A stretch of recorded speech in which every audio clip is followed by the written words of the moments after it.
The broadcast is now starting. All attendees are in listen-only mode. Hello, everyone, and thank you for attending today's webinar. My name is Jennifer Smith. I'm the Talent Services Manager here at Voices.com, and today's webinar is I'm sorry about that. Actually, today's webinar is a top 10 tips for recording and doing auditions. So today we have two very special guests. We have Sonja Fernandes. She's an account manager here at Voices.com and works with our pro services team. And then we have Jordan Wiberg, voice talent, who has some background in casting. So let me just introduce Jordan here. Jordan worked at a major post-production studio for 4 years, where he was involved with casting, recording, directing, and producing. He saw the entire process of how a TV radio spot comes together on a daily basis. He was in the room with the casting directors, producers, as talent were filing in and out going through the auditioning process. So he was able to pick up on what they're looking for and what they weren't looking for. Then during the actual recording session, he was able to sit in the engineering chair and listen to all kinds of conversations the producers and directors and clients would have when the talent was in the booth. Again, invaluable. So from his time at that studio, he was well prepared to jump into the other side of the glass and try his hand at voiceover work. So more recently, Jordan has in the last year worked on a contract basis as a casting director and voice director for an agency in Edmonton, Alberta. This is when he started to use Voices.com as a casting site. Being able to go through hundreds of different auditions for job after job after job made him have a really good perspective, not only on the casting side of things, but really gave him a good perspective as a voice talent. So thank you so much for being on the webinar today, Jordan. Thank you. I'm happy to be here. All right, so let's go ahead and start the presentation. So today's agenda, first we're going to talk about what is professional services. We're going to review what VoiceMatch is, and then we're going to go through 10 tips to get hired, and we're going to leave time at the end for some questions. So feel free to ask questions throughout the presentation, and we'll do our best to answer them all. So what is professional services? So professional services is, well, actually, I should maybe say to start. So I've been here now for about 3 years. And when I first started, we didn't have professional services. We'd have clients that would call in all the time and say, can't you just do it for me? I don't want to be bothered, using the website and doing it myself. So it sort of developed as a need that we found that clients, wanted more of a full service model. So that's what pro services is. And that's what we refer to it as. So what happens is an account manager at Voices.com casts and manages the projects for the talent. Sonja, do you have any other comments on that? Yeah, sure. So, hi everyone. My name is Sonja Fernandes, and I work as an account manager here at Voices.com, and I'm approaching my 1 year mark at Voices.com. And I'm just going to do a little quick bio about myself before I go into what I do here at Voices.com in professional services. So I came to London, Ontario, which is where Voices.com is headquartered, to study philosophy at the University of Western Ontario.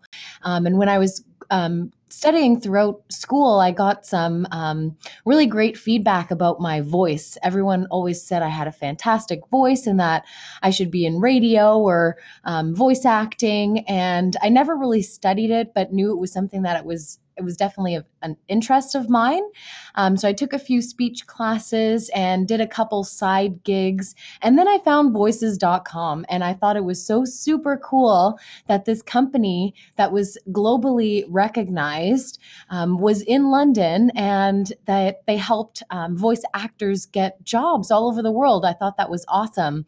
So I set myself up with a guest membership and was taking a look around the site when I found a job opportunity hiring account managers. And as I mentioned before, this was about a year ago. And so I applied for the job as I had a business and sales background, and I ended up getting it. And that was the best decision I ever made. I absolutely love working here. The corporate culture is fantastic and the industry is absolutely amazing. I love working with voice talent. Every day I learn so much about the industry and about the art of voice acting. And it's really made me be able to perfect my job as well. And so in professional services as an account manager, basically what I do is I reach out to clients that I think would need assistance with casting for their voiceover projects.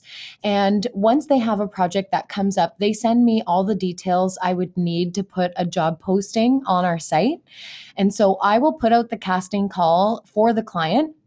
And then based on the artistic direction that they've given me, I will listen to all the auditions, filter through them, and like my favorites. So I'll filter the ones that I don't think meet the criteria or didn't follow direction or, or of poor sound quality. That's probably one of the biggest reasons why they don't get sent.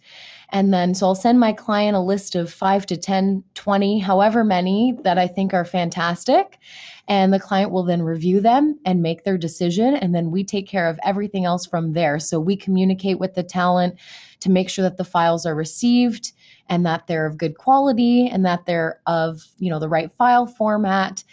So really, it takes a lot of the work off of the client's hands so that they can focus on the more creative video stuff or whatever else that they need to do in their daily business lives. And we just kind of make the whole casting process through voices.com an easy one. That's great. Thanks so much for sharing, Sonja. So next we're going to talk about the 10 tips to get hired. So tip number 1 is VoiceMatch. So let me just start by explaining what VoiceMatch is.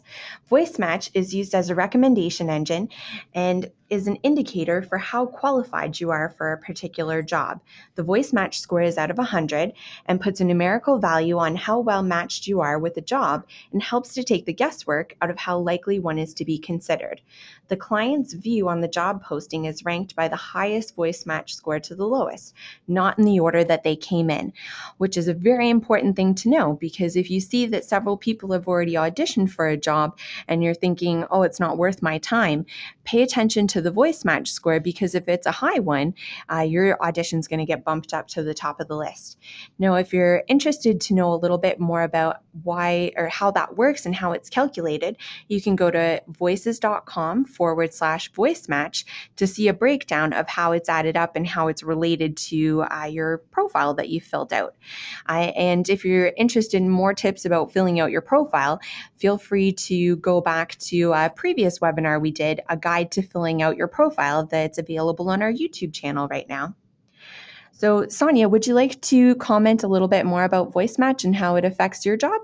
Yeah, absolutely. So as Jen mentioned, there is a common misconception that you should be one of the first 50 auditions. Otherwise, you might not get listened to. However, timing doesn't matter at all. The auditions are automatically sorted by your VoiceMatch score. So the higher your VoiceMatch score, the more important that is, rather than the time that you've submitted your audition. So a few things that you can do to improve your VoiceMatch score is to add very common tags to your profile. So some of the most common requests or sound-like tags that we get from our clients is friendly, conversational, natural, professional, or corporate. So it's really important for you to put those tags on your profile and make sure that your profile is properly reflecting you and show your uniqueness, because when we do a search for a specific voice, if you have that on your profile, then we're going to find you. Whereas if you didn't put that on your profile, we won't, and you won't get invited to audition. For example, if you played Alfred Hitchcock in a play and you nailed that role, you want to put that on your profile, because if we are looking for an Alfred Hitchcock voice, when we search it, your profile is going to come up. So really make sure that you build up your profile, show your uniqueness, and that will get you a high VoiceMatch score. Thanks, Sonia. And for those of you that would like to know where those tag words are, just go into the demos section of your profile. If you already have your demos added, click on the title of your demo. You'll see a spot there. You can add up to 10 different tag words. And that's where those are the ones that are going to affect the VoiceMatch score. There's also a description box, though, on every demo. And that's where you're going to be able to fill out those awesome keywords, letting people know about the impressions that you can do and people you're going to sound like. All right, thanks for that, Sonia. So next, we're going to go over tip number 2. Tip number 2 is about quality. Jordan, can you comment about quality in auditions? Yes, I would love to. As Sonia mentioned, I think probably the biggest factor for whether or not I'll consider someone's audition in the casting process is just the sonic quality right away. When I hit play, I can know in 1 or 2 seconds if I'm going to keep listening to their read, or if I'm just going to pass because the sound quality isn't quite there. So I think probably the number one thing that people should be aware of is just to build even a makeshift cheap sound booth or a vocal booth. That makes all the difference in the world. If you can get 3 or 4 inch thick foam and put it in, like I built one on my own. I don't have a fancy voice booth, but it sounds just as good as any professional studio I've ever been in, and it really helps deaden the room. I've listened to way too many auditions where I'll hit play and right away you can hear their voice slapping around the walls and coming back into the mic, or it's a really tinny kind of a sound, and I know even if it's a great read, I'm not going to be able to use it in a mix. So, and I won't be able to present it to the client because they're going to be looking for quality auditions as well. So yeah, I think a voice booth or even just some tall panels that you can, even if you, I've actually done this before. If you put a mattress on its side and put a couch on end and stuff the holes with sleeping bags and put something over top, just anything to deaden your room. I know a lot of people go into closets and use their clothes and put some blankets up. That works too. Anything you can to deaden the sound. A professional mixer or professional casting agency who has done this hundreds of times before is going to be looking for that very professional dead vocal sound with no reflection. So yeah, that's a very important part is making your voice sound as dead without as many reflections as possible. Another thing is if you're away from your home studio but you really want to send in a custom read and you don't have the option of sending in a high quality read, you can record it on your smartphone or your laptop mic, but make sure that if you're doing that, that's the very first thing you say in your audition. Otherwise, if someone sends me something on their iPhone and I hit play and they don't tell me that this is out of the ordinary, hey, I'm just on my iPhone on my way, but I wanted to send you a custom read anyway. My home studio, the quality will be much better. So if you can, if you can wait until I get back home to do another sample read, that would be great. But as long as the person's listening, as long as they know that, oh, it can be a better quality, but you just really wanted to get me a custom read, so you're just doing it however you can. That always helps. That's gotten me a few jobs before, and I've actually cast a few people based on that. They're just in their car, they really wanted to get me a sample read, but they couldn't do it with a good quality, so they let me know right off the top that, hey, I'm using my iPhone, it'll sound way better when I get back home. Yeah, another thing, like I mentioned before, a good casting agent will know within 1 or 2 seconds if they'll continue to listen to your read. I can't stress enough the importance of sound quality. When I'm using Voices.com as a casting site, I might get 80 to 150 different reads, and there might be 10 to 20 in those reads that are of a good enough quality that I will actually consider, and those ones I'll go through, and whittle down to 5 or 6 reads based on their read. So first of all, the quality has to be there, and then the read has to be there, and then that's how I kind of determine what I send on to the client. Yeah, that's perfect. I mean, sound quality definitely is really important. So, Sonia, do you have any comments on that?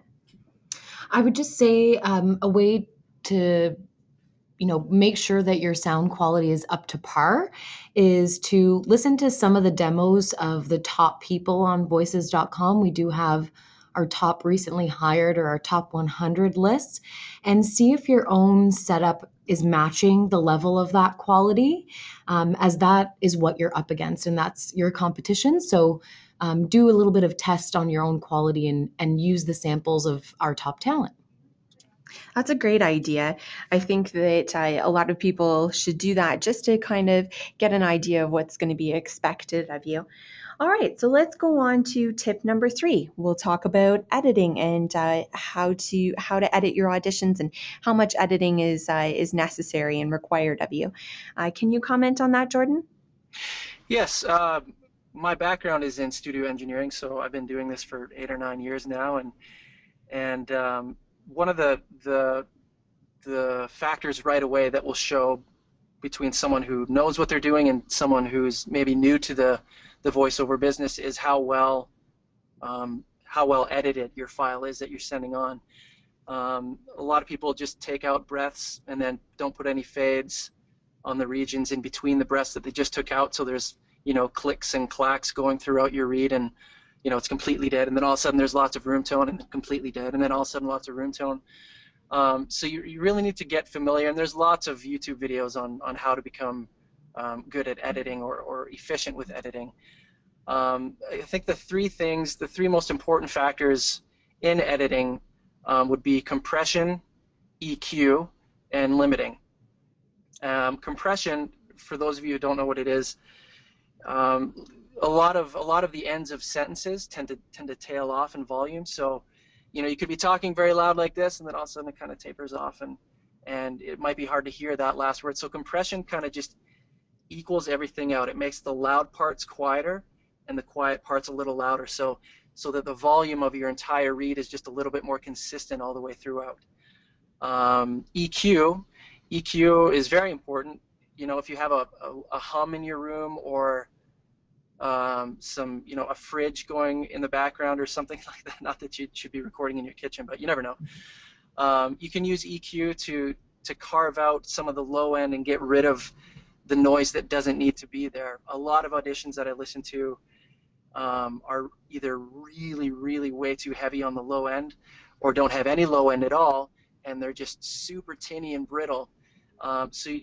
Again, look at some YouTube videos or compare your reads to the top talent on the demos on voices.com and see how closely yours, is yours a lot thinner than theirs, or is it way too compressed, and limiting is kind of the last stage in the vocal process as far as your plugins go. So I usually have an EQ, a compressor, and a limiter on all my vocal tracks.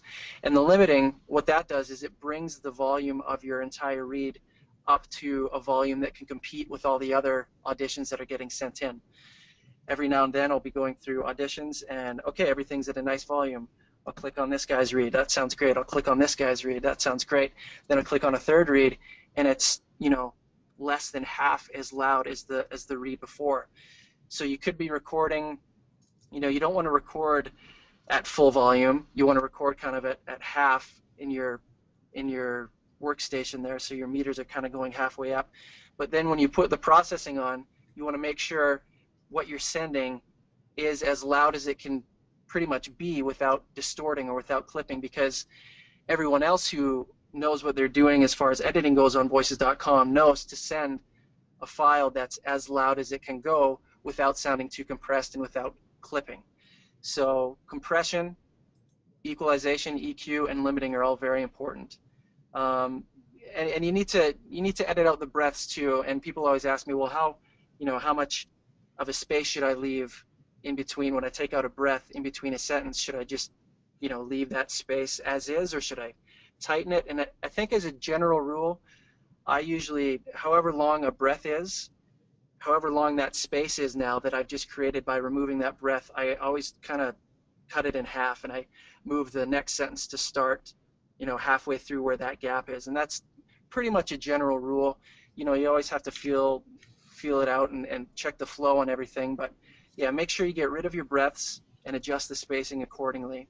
That'll show to the person listening that you're not only a good voice talent, but that you're also technically proficient with the editing software. You want the client to be confident that any files you send them will be of the highest quality, both from a performance and a technical standpoint.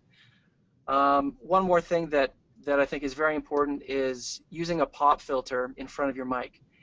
All too often, people will just and it'll distort your read, and that again shows that maybe you're not quite as technically proficient as you are maybe a voice talent. So you want to make sure you use a pop filter, and pop filters are just kind of those, well, I'm just looking at mine now, they're those black circle things with the pantyhose lining in the middle Yeah. that you screw onto your mic stand, and that helps too. And you know what, and this is a little trick I've learned. If that still isn't helping your P sounds and your plosives, you can actually tape a pencil in the middle of it,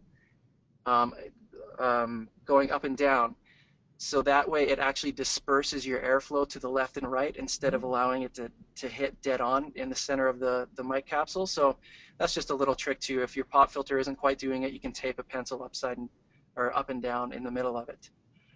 That's a great tip, Jordan. Do you have anything about sibilance? I know that's something that I struggle with. My S's are very sharp. Do you have any tips to help with that? Yeah, this is kind of a curse for females. They tend to be a lot more S-y than guys, and it can be really tricky. So there are plugins called de-essers, and as far as I know, pretty much any editing software comes with, a default de-esser plugin. And what that does is it kind of acts as a compressor, but it only triggers when you have an S sound. So it's not working throughout any part of your read until you say S or an SH sound. So if you can, and again, there's lots of YouTube videos on how to become familiar with this, but yeah, compression, EQ, limiting, and if you need to, if you have a very sibilant or a very bright S sound to your voice, you should put a de-esser on there as well.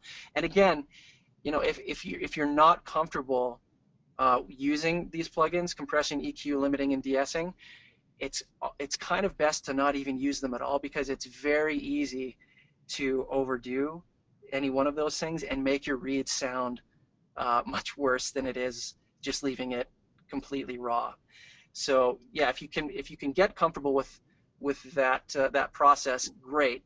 But if not, I would just kind of leave things as is. Thanks, Jordan. I definitely agree. I think the worst thing you could do is to make your read sound unnatural. So thank you so much for those tips. So we'll go on to tip number 4.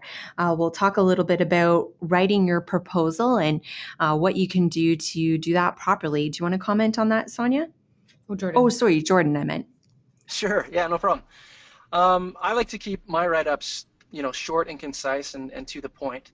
I'm always friendly, but I'm not overly friendly. I'm not eager, like, please hire me, do anything. They're looking for confidence. They're looking for conciseness. Is that a word? I don't know. Feels like it is. Yeah, so talk about your budget, your turnaround time, and your policy on revisions. There's pretty much almost always revisions.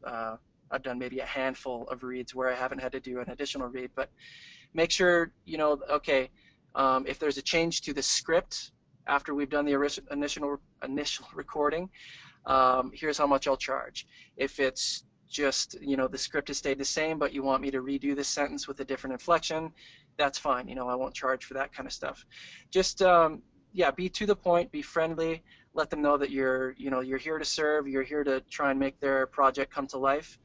And yeah, if anything was mentioned in the job posting about special requests, is maybe you have to go to a studio with ISDN, or they want music underneath, all those special requests. Make sure you address those as well. But in general, just keep things friendly, short, to the point, and and let them go on their way. Because if they're going through 50 to 150 different auditions, they're not going to have time to go through a short story about your life and how you got started and your hopes and fears and dreams for the future, that kind of a thing. So yeah, keep it short and concise, friendly, and yeah. Thanks, Jordan. And what about you, Sonja? What do you look for when you're reading the proposal? I'm going to be honest with you. I don't read the proposals often unless I have put a special request in my job posting asking whether or not the talent can meet an ISDN requirement or if they can travel into a local studio. And I've asked them specifically to state this in their proposal. Then I will open up the proposal section and read that. However, Jordan did make a good point about revisions. It's awesome for you to include your pricing for any script changes or how many revisions you're willing to include and what those revisions are, just so you're upfront about what the client can expect right up front. Setting those expectations is definitely a great tip. That's great. I guess a tip from me would be to say, do whatever you can to make the person feel comfortable with you. I think Sonja's right that saying a lot of times people aren't going to read the proposal until maybe they're trying to make a decision between maybe one or two people. And then they might go back and look at it and go, okay, this person said they're going to be available this afternoon and I need this done fast. Okay, they got the job. Mm-hmm, yeah. So, just making sure that they know it's going to be a smooth and easy process. Mm-hmm. All right, so let's move on to tip number 6. We're going to talk about slating and whether or not we, feel that that's necessary, and when it is, how to go about doing that. Do you want to touch on that, Sonja? Yeah, so slating is something that I'm not very familiar with, but from my understanding, it's a very old practice. It was something that voice talents were taught to do back in the days when they were submitting auditions via tape or CD. But on voices.com, it's really unnecessary to slate your name at the beginning of your audition. And the reason being is your name is right above the play button for your audition. So we know exactly who is submitting that audition and what your name is. Also, the first 5 to 7 seconds of your recording are the most important. The client or an account manager is going to be making a decision on whether or not you meet the criteria within that first 5 to 7 seconds. So if you are slating your name and talking about the project number and the beautiful weather outside, we're going to move on because we don't really have time to be sitting there, or we'll skip to halfway through your audition and then we're not getting the right feeling of reading the audition from beginning or hearing the audition from beginning and to end. So my best advice would be to just jump right into the audition. Don't slate your names, and if you feel it is necessary, if you do feel that slating is necessary, slate only your name at the beginning and be quick and friendly, but not too friendly. Try and match your slated name to your typical speaking voice. Because I tell you, there's so many times where I'll press play and I hear this voice. I'm asking for a conversational read and I'll hear all these like fireworks, and then it's like this echoey, this is Bob McKee, and then they go into the conversational read, and that just threw me off completely because it's totally opposite tone of what I'm looking for. Even though their audition was great, that initial introduction totally threw me off. So I would say best not to slate, just go right into the audition. If needed, just be quick. Just say your name and try and match the tone of the rest of the audition. Mm-hmm. And I think another thing that's interesting to know is Sonja isn't the only one that's working on behalf of a client. There are all kinds of agencies, advertising agencies that are using voices.com auditions to get their clients to work with them. So a lot of times they're using your audition as a teaser to try and get that person to hire you. And if you say something in your slate like the fact that it's a voices.com audition, it could actually make it so that they won't use yours because maybe they don't even want the end client to know that it came from voices.com. They want it branded in their own way. And yeah, it could just end up ruining it for you. I realize, Jordan, that you kind of come from a different background and you're not doing as much listening to auditions online. What's your point of view on slating? Yeah, definitely for voices.com, I would say just jump right in there. But I have a few different agents, and I still have to slate at the beginning of every single read that I send them, and they always ask for 2 reads. So slate and then jump into your read and then do 2 reads. So I think, you just have to realize who your audience is. And for voices.com, yeah, there's way too many times where I'll be going through people's auditions and, hey, this is so and so, and thank you so much for letting me read for you. I'll do the best I can, and here we go. 3, 2, 1, that kind of a thing. Like that's just, I just want to get past that and just listen to your read. So, like, I would side with Sonja on this and just say, just get right into it. Your name's right there, your picture's right there. They're not going to have a hard time. Now, who was that? They're going to know who they're going to select if they want to keep going further with you. That's great. Thanks so much for that. So next we're going to move on to tip number 6. Let's talk a little bit about multiple takes and when they're necessary and how to go about doing that. Do you want to continue to comment on that, Jordan? I know you already sort of touched on it a little bit.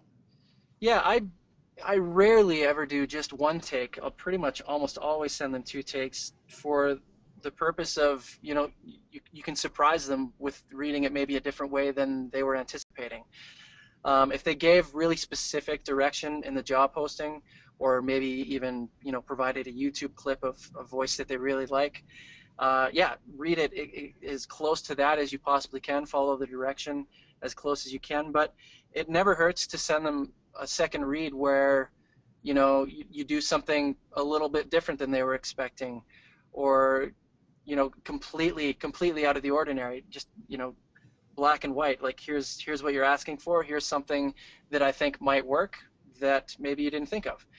And I especially when jobs are a little vague, they don't give very specific direction.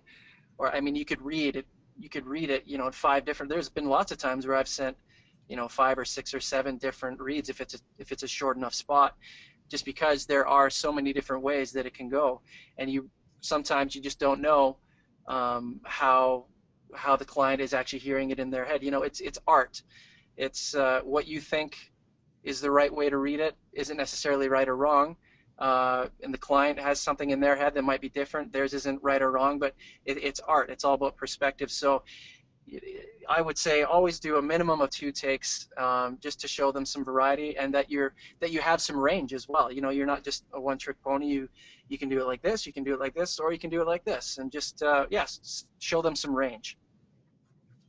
Yeah, that's great. I know one thing that I've learned in the past is that there's sort of a Goldilocks method to it. You want to have something that's a little bit cold, something that's hot, and something that's maybe just right. And I definitely would say whenever you're going to do 2 takes, just make sure that they're different. You definitely wouldn't want to do it unless they're, kind of completely different. So thanks for that. So next we're going to go into our next tip, tip 7. We'll talk about following direction. Jordan, oh, sorry about that. I meant that we're going to talk about quoting. So tip number 7, we'll talk about quoting. Sonja, can you talk about that? Yeah. So, as you know, voices.com is an online marketplace, so the talent are free to bid whatever they wish for the project. However, the client, when posting their job, will either specify a budget or include a budget range. So if the budget range is $100 to $250, and there are 50 or more people auditioning for it, you should always bid on the lower end. However, it's always best to quote in the middle of a budget range, as that's likely where the person who is going to get hired is selected. However, like I've said, you're free to quote as you wish for these projects, but to stay competitive in a budget range, I would quote in the middle. However, on the other end of things, if there is a specified budget, bid that price plus the voices.com SurePay escrow fee. And don't waste your time auditioning if you're not willing to work within the stated budget. The budgets are specified for a reason. So the client has come to us with a specific budget, and they can't negotiate or be flexible. So if there is a specified budget and you think it's too low for your talent, then don't bother auditioning because you're likely not going to get selected. That's great feedback. I definitely agree. We've done studies that have shown that the average person getting hired on voices.com is quoting around the middle of the budget range. I think you should keep in mind that if you're quoting too low, you sometimes could look a little bit desperate and put up red flags in that sense. They're going to kind of wonder what's wrong and what you're trying to compensate for. And if you're thinking that the job doesn't, fit your standards, then I would say move on to the next one. There's so many you can choose from. You might as well spend your time doing something that's going to work well for you.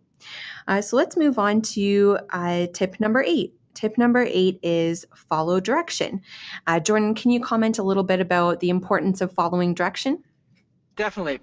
Like I mentioned, if they have a YouTube reference or if they are looking for a conversational, it's the most frustrating word I think clients use because no one really knows what conversational means.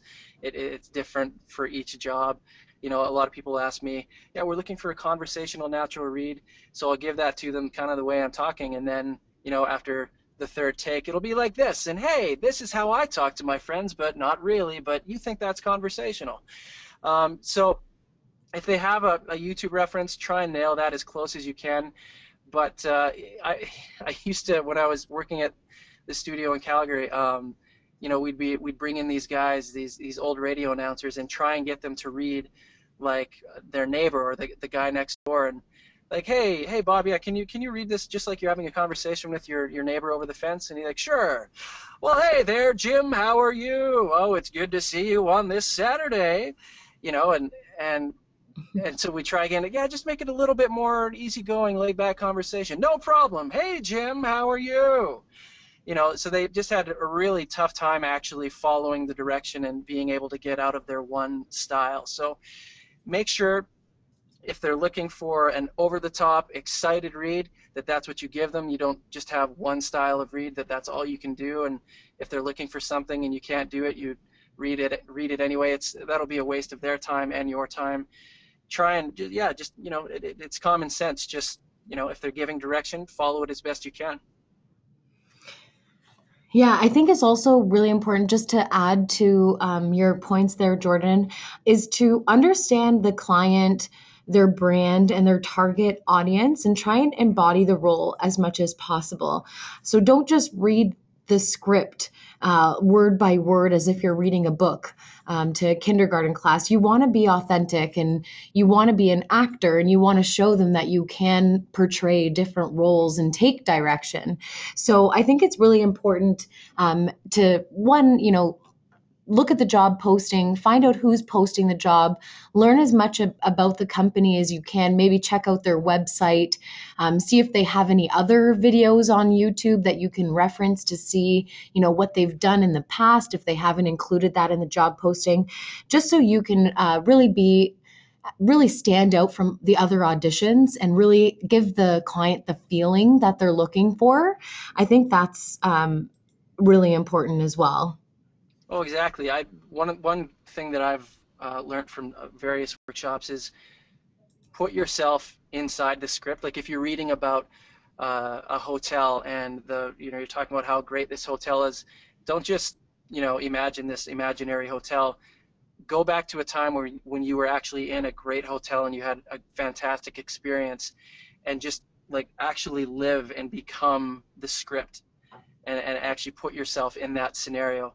And that will automatically make your read go from I'm just kind of reading this, I don't know what to do with it, to you completely own it, and it sounds like it's coming from within you as opposed to you just reading it off a page. Yeah, exactly.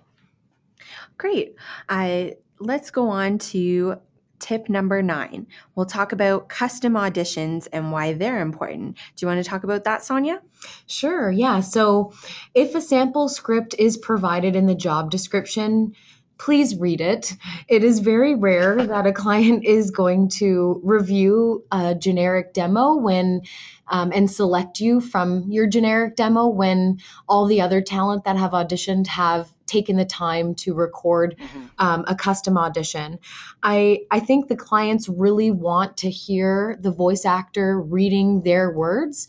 They want to see how you interpret it, where you put the inflections, and how you what kind of feeling you get from the script. So I think that I understand that, not all the time do you have access to your studio and that you can send in a custom audition, but know that sending in your generic demo is not an effective way of auditioning for jobs on voices.com, especially when a sample script has been provided. Alternatively, if you were privately invited to a job and in the job description it says that the client already knows that they want to work with you from your demo, so just upload your demo, that situation is completely different. The client found you, liked your voice, and they don't want to audition anyone else, so in that case it's fine. I also wanted to point out along the lines of auditioning is that you want to audition for as many jobs as possible, but obviously ones that you qualify for. So know what you're good at, what talents you have, and audition for those jobs and as many as you can, because it really is a numbers game, and it really depends on what the competition is and who else is submitting their auditions as well. I would also recommend that you listen to your audition prior to submitting it, just to ensure that the quality is there. There's so many times that I hear an audition and there was, a cell phone going off or a kid yelling, and maybe you think it didn't pick it up, but it actually did in the recording. And that really just throws the whole read off. So definitely make sure that you're reviewing your audition before submitting it. Remember that the client is listening to your audition as if it's the final recording. So you really want to show them what you've got and what you're capable of. Also, another thing about custom reads, a lot of talent are worried that if they do a custom read, the client's just going to take that and not compensate them for their time or for their work. And so they include a watermark. Or they change the words. And I would recommend not doing that. The watermark definitely throws off the audio. It's hard to get a full picture of your voice when you've got a watermark over it. And also, if you feel the need to change the words, the client may not get that you're doing that to protect yourself, but they may think that you don't know how to read the script or you're not following the directions. So I would say the best way to protect yourself in a custom audition is maybe to not read the whole script that's being provided. So maybe leave out the last sentence or the last couple of words, or maybe a sentence in the middle. That way, it still is all flowing properly. And if the client, does have a question about why that happened, they can ask you. And that way you're protecting yourself because they can't just use that read. What do you think, Jordan, about this? Yeah, I agree. Putting a watermark underneath is definitely kind of hard to listen to. Like when you listen to stock music tracks and they have the watermark underneath, it just throws you off a little bit. So yeah, there's been a few times, for the most part, I trust clients and everything, but if I'm feeling for some reason a little precarious about sending a full read, usually the tagline, like I'll just cut off like the last half of the last word, so they can't put it to air. It would sound ridiculous if they did that, but pretty much the entire read is there. I would never, change the name of the company or the brand or leave that out, especially if they have a tag at the end that says their company. There's usually like I've done a Walmart spot, so it's Walmart, save money, live better. So maybe, make sure you say Walmart because they're going to want to hear how you're saying their brand name, but then maybe you can leave out save money or leave better, just if you're feeling a little cautious about that, I think that's okay to do. Yeah, another thing I wanted to talk about was pronunciations of the client's name or certain words in the script. It's always really challenging when you have a difficult name or company name and you don't know how to pronounce it and you don't want to mispronounce it, so you give it your best shot and it ends up being wrong. And the client, I will send mispronunciations to the client if I think that the read is otherwise perfect and the voice is perfect. But I've had clients come back to me and tell me that it sounds like nails on a chalkboard to them to hear that. So what I would do, in that case, if you weren't sure about a word, is Google the name, the company name. You're going to find something of Google knows someone. a lot, don't Pardon, Jordan? they? Google knows a lot, don't they? Google knows a lot. Yeah. And I think there's also websites that you can, how to pronounce words. Yeah, or a phone directory, call their number and see how they pronounce it. Just to protect yourself and make sure that you're pronouncing it right. Would you agree, Jordan?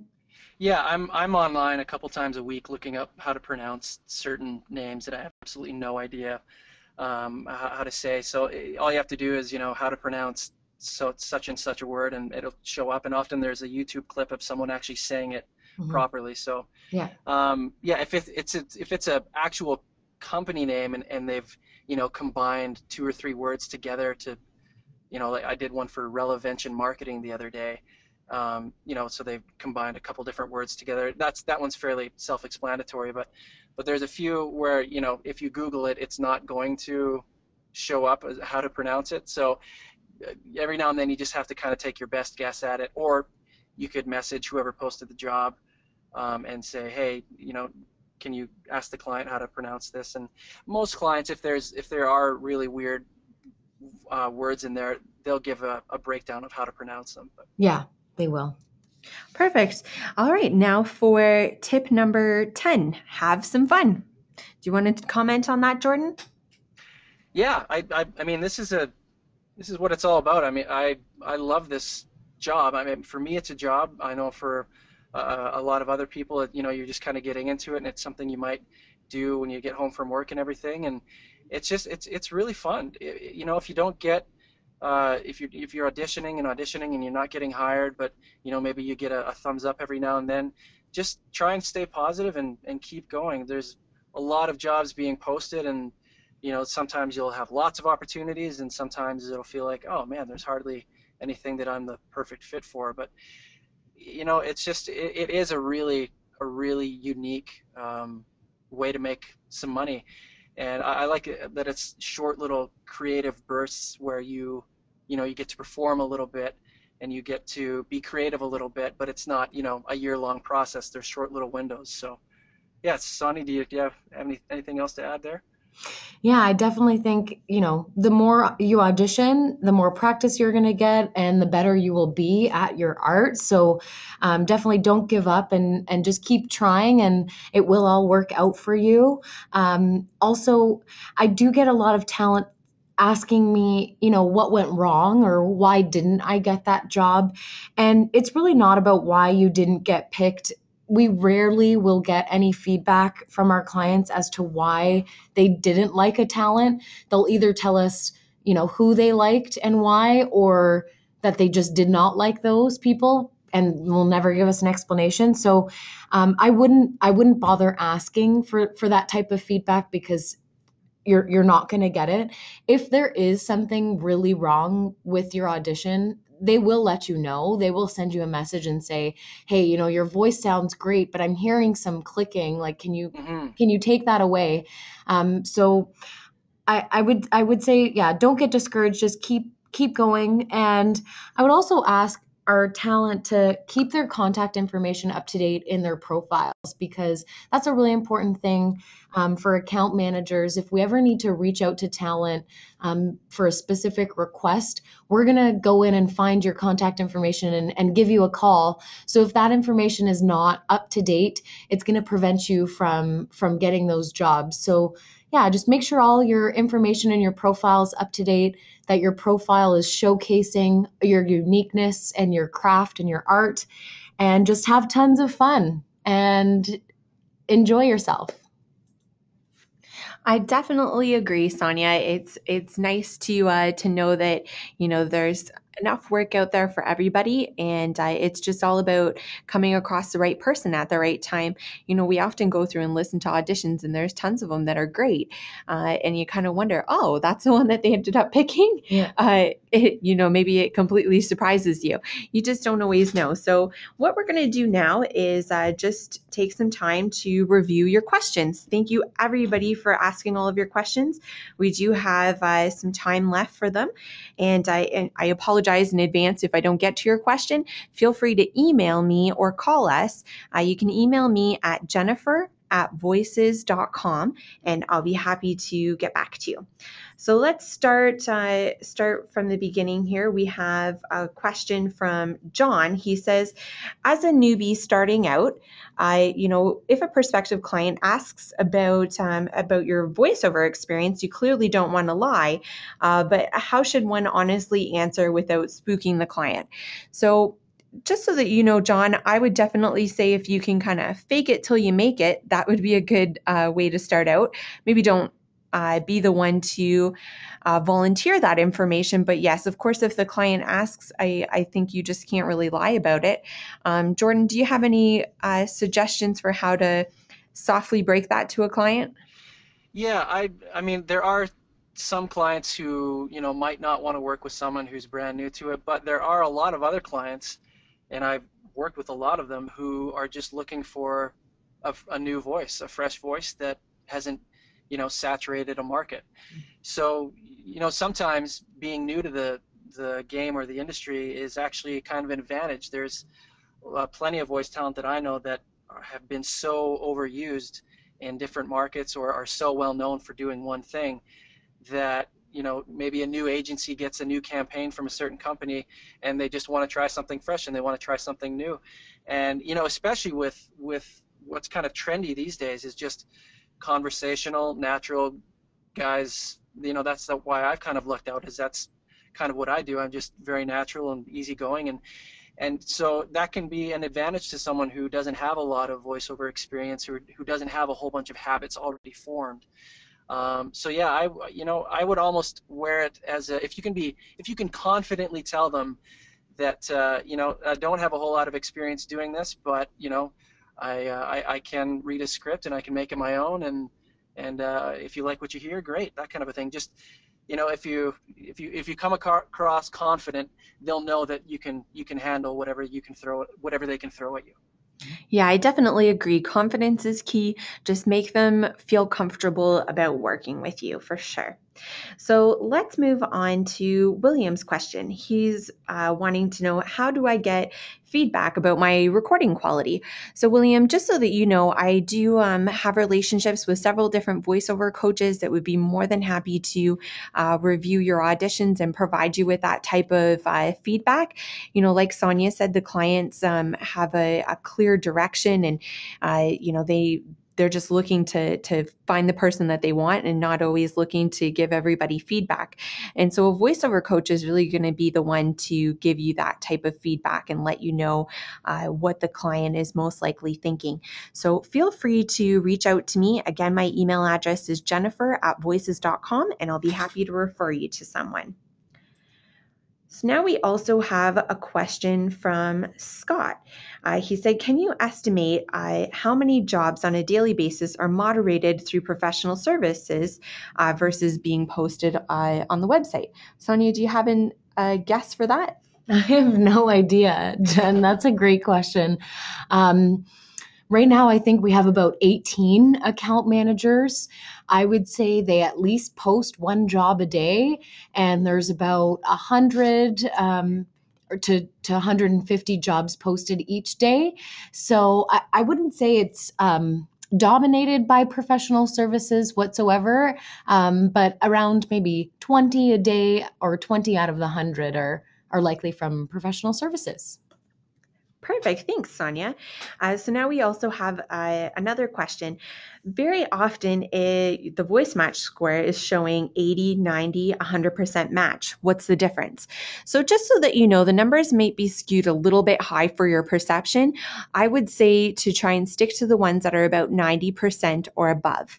If you've got, only an hour or two a day to audition for jobs, focus on the ones with the highest VoiceMatch score that were most recently posted, and then move on to other ones after that, and you'll have the best luck with getting those ones listened to.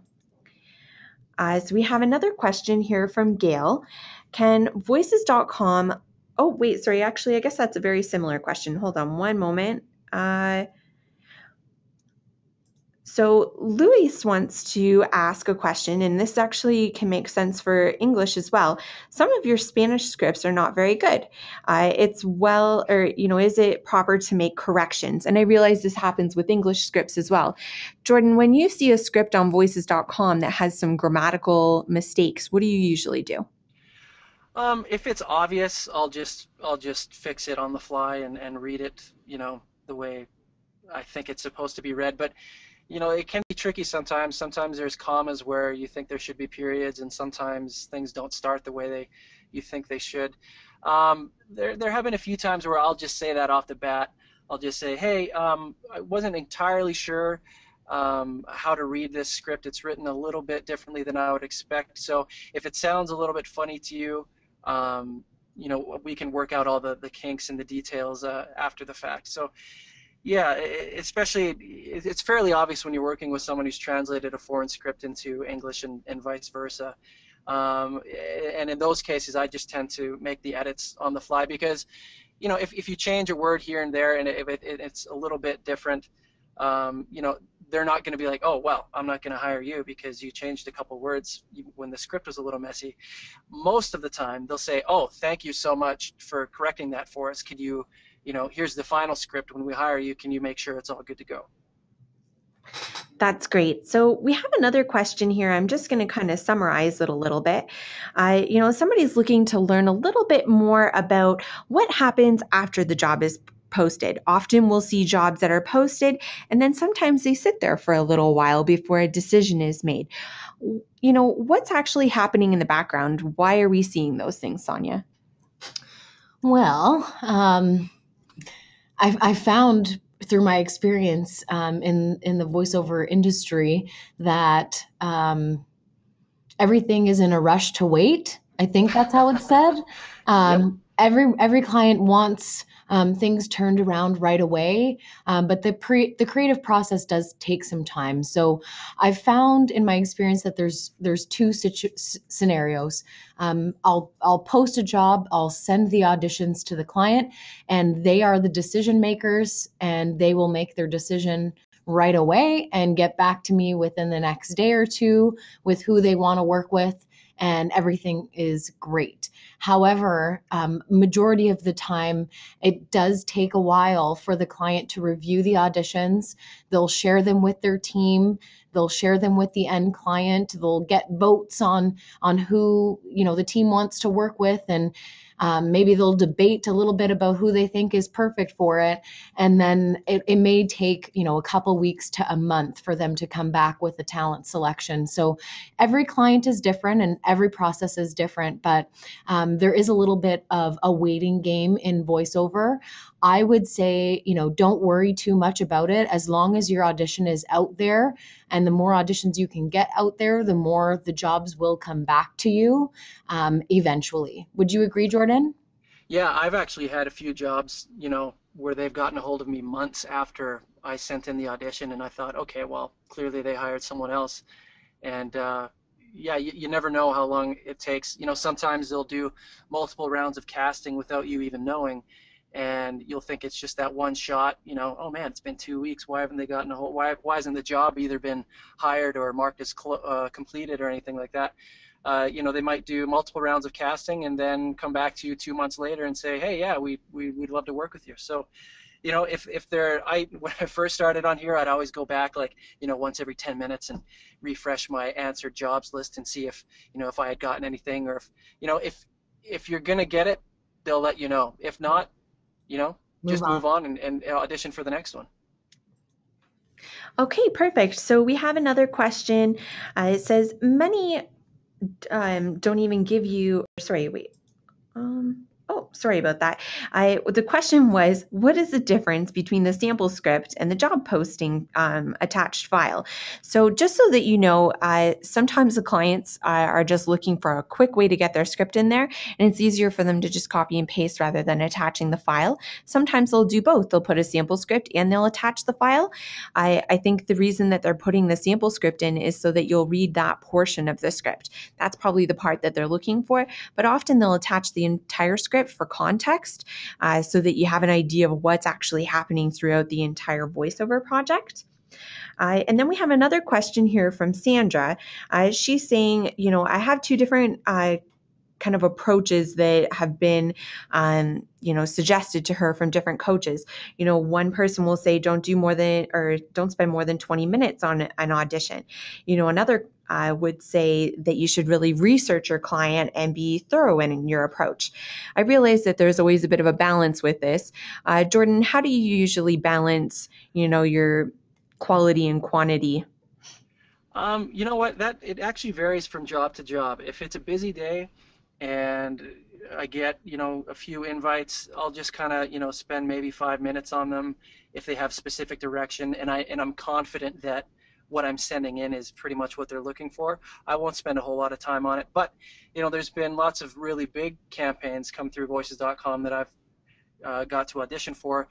And those are, sometimes those are the ones that you really want to get. So I will spend, a half hour doing multiple takes and editing it just right to absolutely make sure that I have the best possible shot of being able to put that big company logo on my website, So it really depends. If it's a slow day and, you get one invite or you get two invites and you can, spend 20 minutes to get the audition perfect, fantastic. But if it's a busy day and you've got 10 jobs on the go and you don't have time, then I would just say, do what you do your thing, get it out the door, make sure it's there, and then move on to the next one. Yeah, I think that's really good advice. So I've got one last question before we go today that I know Sonja can answer for us. When a job is posted by professional services, does the audition being liked mean that the client likes it or that the person in professional service likes it and that they passed it along? That's a great question, Jen. So if the job is posted by an account manager in professional services, the like is coming from the account manager and not from the final client. So all the auditions that are liked by the account manager in professional services are being sent to the client for review, and then the client will then listen to them and provide feedback. That's great. Thank you so much, Sonja. Well, thank you so much, everybody, for your great questions. We're going to conclude the webinar now. Thank you so much for being the guest on the webinar, Sonja. I really appreciated your point of view. And Jordan, thank you so much for your time and your answers. It was great having you both. And we'll look forward to continuing to have more webinars. And thank you, everybody, for your time and have a great day.